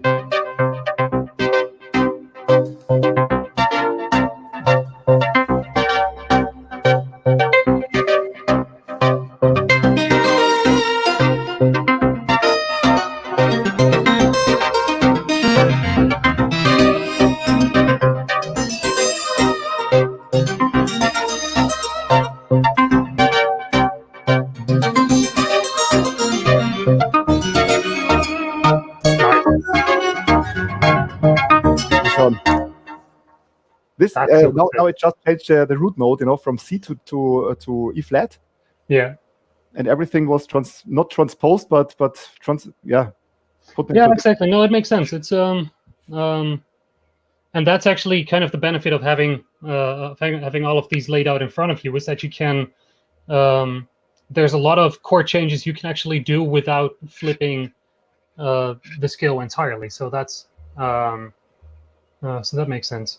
I see there's one question that has been burning here in the chat, but I missed it a couple of times. So let's actually bring it up. This one right here from Sebastian. In sequence mode, when a pattern is being changed, the channel 2 is connected to the ribbon outputs a gate, therefore an unwanted ghost node. How to get rid of this issue? Oh, yeah, okay, good. I'm not sure if you know that Sebastian has 2 Sinfonions and has them for quite a long time, if it's possible. Okay. And also use a ribbon controller. He a bit took over the way I connected the ribbon controller, and so it's if through a chord change, it can happen that one note needs to be requantized. Right. Because in the previous chord it's allowed, in the next chord it's not allowed. Then the Sinfonion needs to requantize it. That requantization leads to an output gate.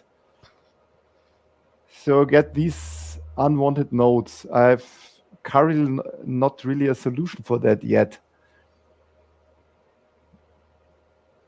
Because, yeah, it's kind of inherent problem. If I can kind of break down the question in terms that I understand it. When a pattern is being changed, the channel 2 is connected to the ribbon output to gates, because basically when there's a change happening, and I'm trying to understand the issue, because maybe there's a different way of patching that. Think of the ribbon controller as just some voltage that goes into channel 2. The setup is that you have some voltage in channel 2, and then you have the feature that whenever the quantized node changes, you output a gate. It's called the auto gate. It's one of the important functions that you can map with, on the menu to out 1 or out 2. Yeah. That's what I use for actually triggering my voice with the ribbon, so they can get an envelope. Yeah, exactly. So this is everything's fine, but the output pitch can change because of a chord change. If your chord changes from C minor to C sharp minor, then another note is the result of the quantization. Okay, and is that is a note change, and that triggers this gate. Right, and that one is being output from the same output as the one. Yes. Okay. I mean, it's this auto gate just says whenever a new pitch is output, please output also a gate. Okay. Yeah. So I was almost thinking if it would be possible to kind of create a filter of sorts by using something like a sequential switch or whatever. But I'm guessing that it's not a linear position, or not a simple reoccurring position when the chords are giving an output trigger, or the notes changing are giving an output trigger.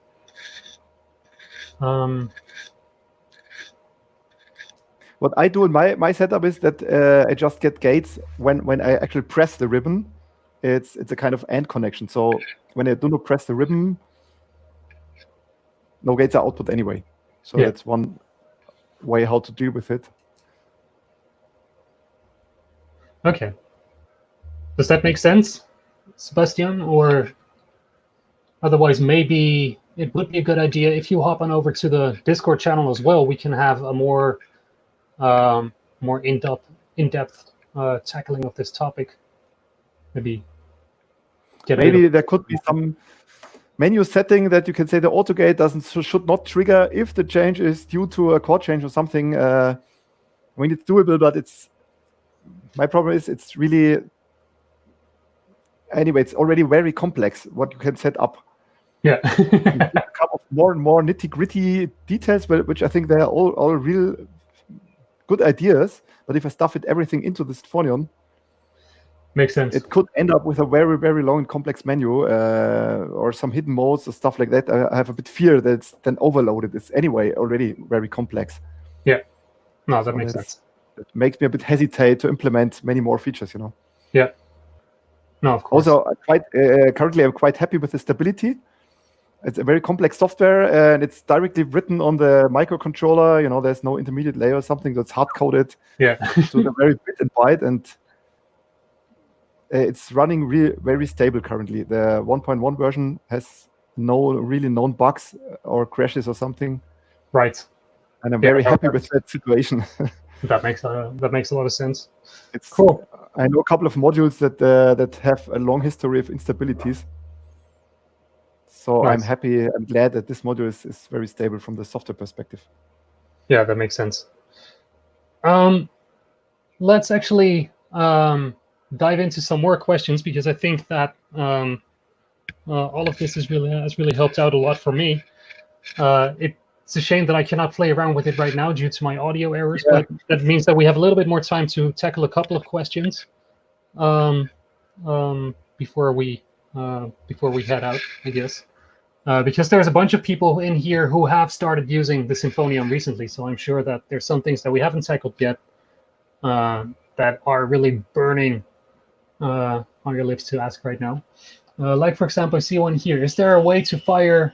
Yeah, let me bring up this question here. Is there a way to fire a gate on chord sequence change? I have a comparator that samples the last output pitch. The way to fire a gate and chord sequence change. Yeah, there actually is one. There's a menu setting where you can say when the chord changes. So in non-sequenced mode, it happens when you change the chord via CB or something. In sequenced mode, it changes when it goes to the next bar, and that fires a gate, and that you can use, for example, for triggering the envelope of a chord pad or something. Right. So you just need to go to the menu, go to out 1 or out 2, and then select what's it called, chord change or something.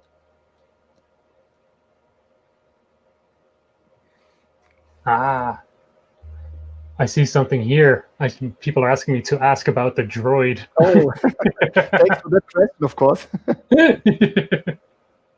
Yeah, the Droid is my upcoming new module, which is already in preparing for production. You see a couple of droids here.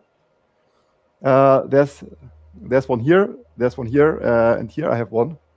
And the Droid has external controllers. You can attach as many as you like to one droid. And the basic idea is that you have I say the module can do everything except audio. Right. So it has 8 precise CV inputs. It has 8 outputs. With a G8 expander, you get additional 8 gate in and outputs. And then you can create kind of mini patches and assign the outputs and inputs to the functions. Right. For example, you can say, I want an envelope. The trigger is input 1, the output is input 2. And input 2 is a CV control for the decay, and the release is 0.5, stuff like that. Yeah. Or you can attach your controllers and say the first button of my first controller should control the attack or whatever. Yeah. And then from these simple things, you can construct more complex ones. And also the Droid, I call it circuits. It's kind of modules within the Droid. I have currently 30 different circuits, also very complex ones like a melody and a rhythm, a sequencer for melody and drums. Yeah. Which combines the idea of a classical sequencer and a Turing machine. Right. I'm not sure how many know a Turing machine, but it creates random voltages that repeat themselves like melodies. Yeah. And then you have a knob where you can select between repeats strictly or change one note from time to time to make it evolve in a way. Right. And in the Droid, there's a circuit that combines both, and with a knob you can either have it very strict or introduce additional notes. And I use that for the drum sequencer, for example. So let's stop that for a while. So I have, for example, I have these 4 to the floor bass drum. So I just selected these purple buttons, these violet buttons is the sequence. So it's very basic. So, but now I have this activity button here. If I crank it up, you get a different note. And if you hear now, these notes are like a Turing machine, it's always the same notes. Okay. So it sounds a bit like music, you know. Nice. If I turn that button deterministic to the left, it's non-deterministic. It's then you get different notes all the time. Awesome. Okay. Or you can make the activity even lower. You turn it to the left a bit, then it's going to drop out some of the notes. Super sick. Now there's a fill button, and if you enable the fills, then every 4th bar or so it plays fills. Nice. And stuff like that, you know. It's awesome. It's just one of the circuits of the Droid. Or I have 3 oscillators for kind of low bass. These. And these oscillators have the problem that they don't have octave switches. Yeah. And I want to spread the octaves. Then I have the Droid creates with this button. You can spread them apart. Nice. Or with that button, I can make a linear detune. So I can. Oh man. Okay. So the idea is that you have in the Droid, you use one input for the actual pitch input from the Sinfonion, for example. Then you have 3 outputs for each of the 3 voices. Mm-hmm. And then there are lots of functions, for example, the spread or the detune, and that you can assign to a button, or if you want, you can animate with it with a sequencer. So the spread, octave spread function can be sequenced or randomized or whatever. So these are just examples for these Droid circuits. Yeah.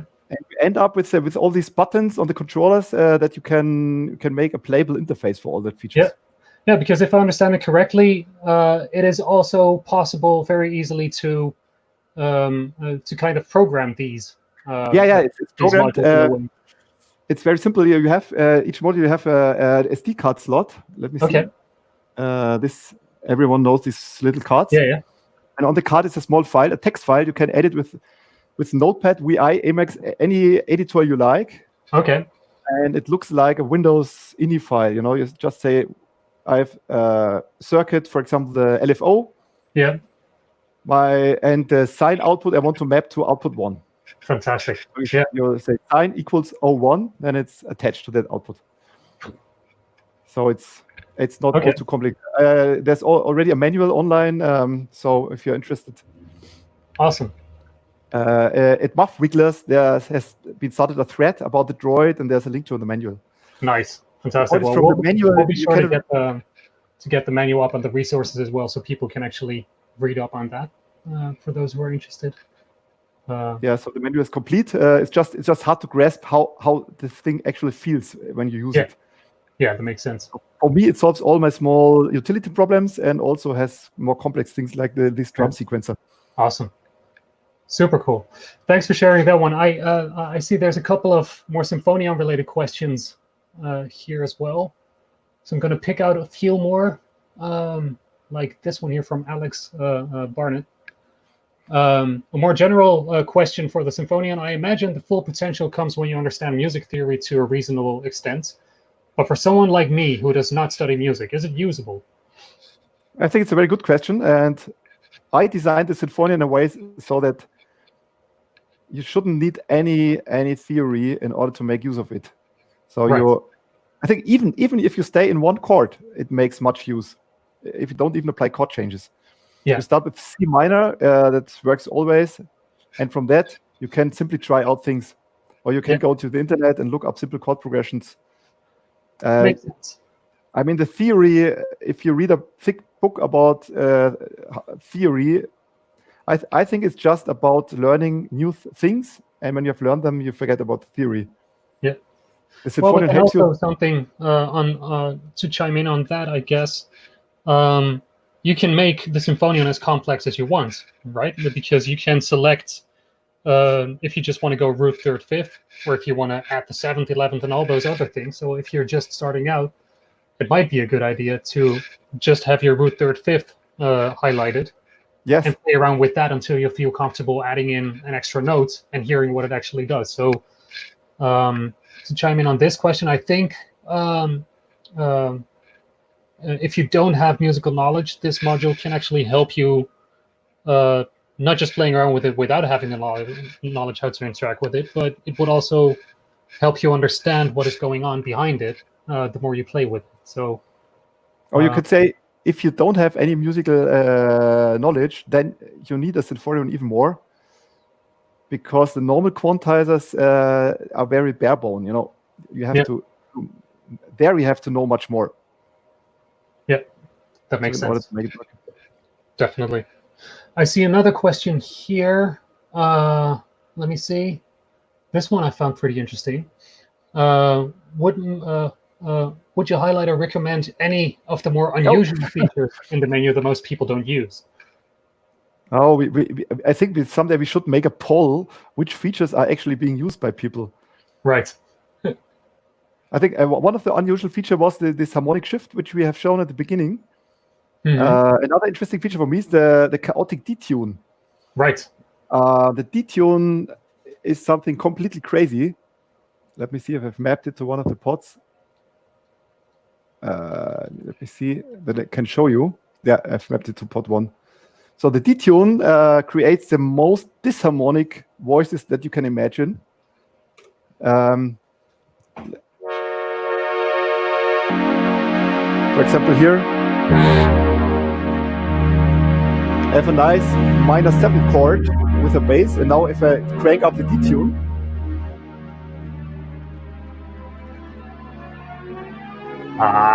Yes. everything goes bonkers.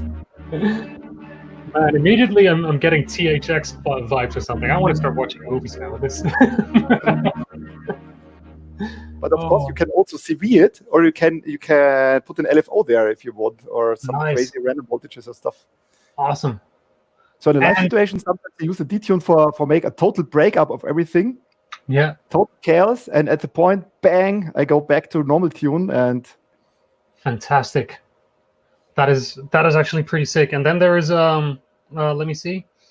Doing chaotic detune. Do you also have a related function where you would basically input an LFO and detune everything equally? Yes, of course. There are two possibilities. If you want LFO for the chord section, there's an CV input which is called chords pitch band. Yeah. Which creates a classical for classical slide vibrato on the chord section. Yeah. And it's just affecting the chord section. And that pitch band has the additional feature that you can make it bring in after chord change very slowly. You know, you have a chord change, then it starts with outer vibrato and then it comes in slowly. Yeah. That's the feature of this chords pitch band CV function. If you want a global pitch band, or there's a global transposition function, right? You can map it to a CV, and that's not quantized, so that's really unquantized. And because of the high precise ADCs, you can use an external voltage or something to really highly accurately transpose all of the voices at the same time. Nice. Fantastic. You can try kind of FM with it, with a complete patch. Nice. I mean, it's not running all your rate, but it's about 1,200 updates per second. So that's plenty, I'd say. You can make crazy stuff with it. Nice. Yeah, that makes sense. That's something I'm going to be playing. That I'm going to be playing around with, because just equal detuning and stuff like that. That's a ton of fun to play around with. Also, one interesting setting is the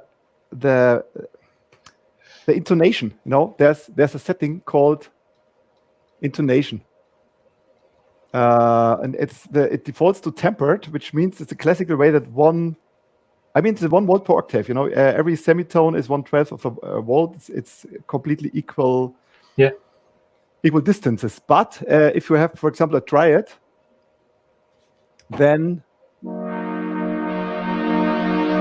you get some beatings because the root note and the fifth are not exactly in the relation 2 to 3. Yeah. And with the just intonation, you switched it over. So, of course, you need a absolutely perfect tuning in order to hear the difference. And maybe also make just one of these. It's not very well tuned currently. But if you tune it well, then you completely get rid of the beatings between the notes when you play a chord. Right. Okay. And the special thing is the just intonation is always related to the root note. So if you tune an instrument, for example, you take a guitar, you can create a just intonation very simply. That sounds perfectly on E major, for example. And if you play F major, it's totally horrible. Right. Because then not the root and the fifth are perfect in relation, but some other notes. Right. And the Sinfonion always knows the root note. So if you change the root note, if you go through a progression, it slightly adapts the tuning of all the voices in order to make this possible. Makes sense. I like that.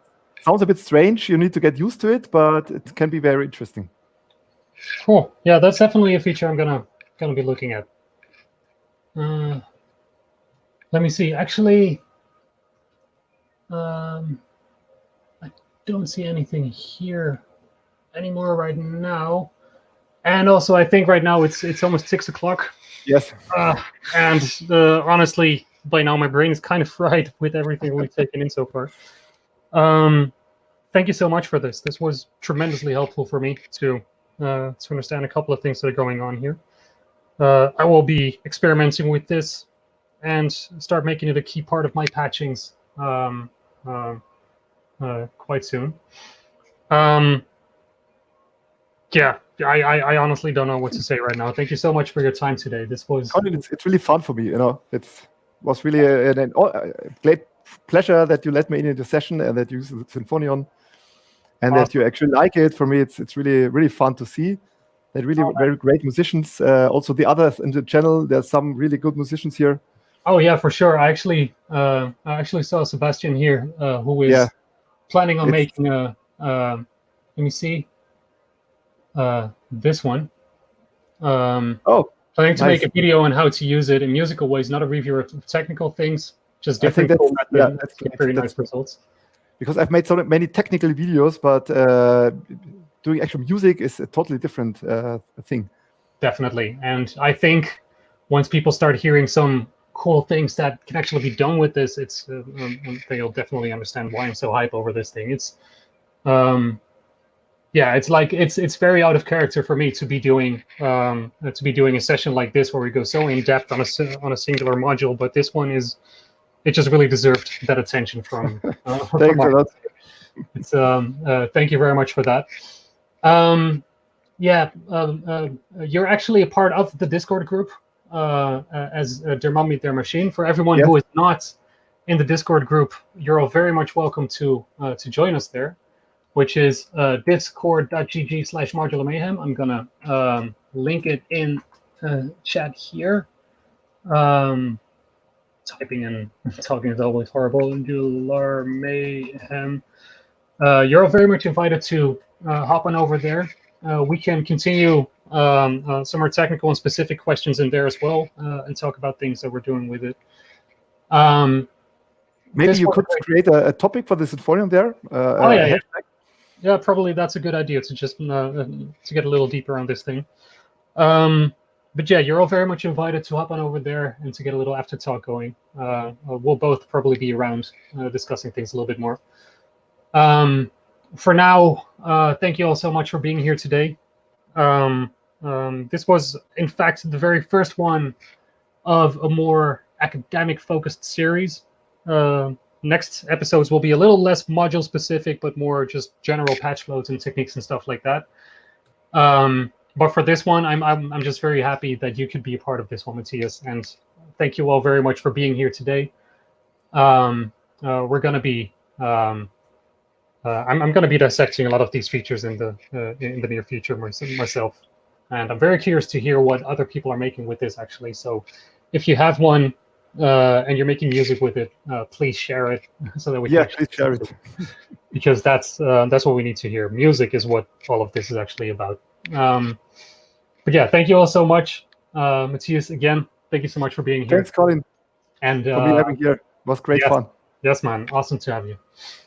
And yeah, see you all next time. Later. See you next time. Goodbye. Ciao. Goodbye.